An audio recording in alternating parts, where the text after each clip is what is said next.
လက်တွေမပါဘဲရိုးရှင်းတဲ့မျက်နှာအမူအရာလေးတွေရှိကြတဲ့ဂျပန်ရိုးရာတစ်သားကိုပဲရှိအယုတ်လေးတွေအခုခေတ်မှာတော့ကဘာလက်ခရီးသွားတွေအကြိုက်အမတ်တရလက်ဆောင်ပစ္စည်းအဖြစ်လူကြိုက်အများများပါတယ်ဒါပေမဲ့ဒီအယုတ်လေးတွေပေါ်ပေါက်လာရတဲ့တကယ့်အကြောင်းရင်းဟာရှေးခေတ်ဂျပန်နိုင်ငံရဲ့အမှောင်ဆုံးနဲ့ကြောက်စရာအကောင်းဆုံးဖြစ်ရဆိုတစ်ခုကြောင့်ဆိုတာသိသိပါသလားအချိန်ကတော့ဂျပန်နိုင်ငံရဲ့အဲဒိုခေတ်တောင်ပိုင်းကာလအဲ့ဒီအချိန်တုန်းကတောရွာမှာပြင်းထန်တဲ့ငတ်အငတ်ပြီးစိုက်ပြီးစားစရာမရှိတော့အောင်ဆင်းရဲမွဲတည်ခဲ့ကြပါတယ်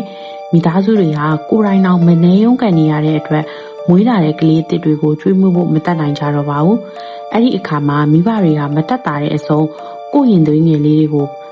ကိုယ်တိုင်ပြန်တက်ပြီးလူဦးရေလျှော့ချခဲ့ရတဲ့အမောင်ခစ်ဆိုတစ်ခုရှိခဲ့ပါတယ်ဒီနေရာမှာစိတ်ပညာရေးနဲ့ဒဏ္ဍာရီကတုံလုံးစရာကောင်းတာကကိုခဲရှိဆိုတဲ့နာမည်ရဲ့အတိတ်ပဲပါ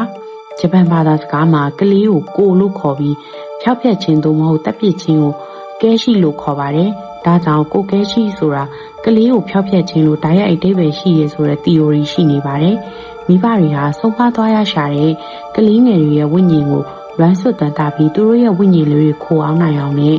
အိမ်မှာမတ်တရထားနိုင်အောင်ခြေလက်မပါတဲ့ခေါင်းဝိုင်းဝိုင်းတစ်တာအယုတ်လေးတွေကိုစတင်ထွန်းထူးခဲ့ကြတာဖြစ်ပါတယ်။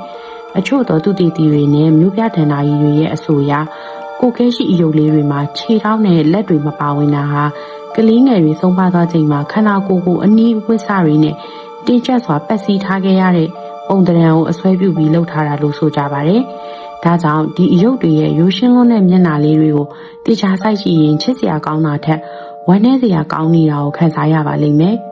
ချစ်စရာတစ်သားအယုတ်လေးတွေရဲ့နောက်ွယ်ကရင်းနှင်းစရာကလေးငယ်တွေရဲ့ဝိညာဉ်တန်တာခြင်းသမိုင်းကြောင့်အကယ်၍သင်အိမ်မှာရောဒီလိုကိုကဲရှိအယုတ်လေးတွေရှိနေရင်သူတို့ရဲ့မျက်နှာကိုတေချာပြန်ကြည့်ဖို့မမိပါနဲ့အခုလိုဂျပန်ရိုးရာအမောင်ဇက်လန်တွေကိုသဘောကျတယ်ဆိုရင်ကျွန်တော်ရဲ့ channel လေးကို like and subscribe လုပ်ထားပေးပါဦးနောက်ဗီဒီယိုတွေမှာပြန်ဆုံကြမယ်အဆုံးထိကြည့်ရှုပေးလို့ကျေးဇူးတင်ပါတယ်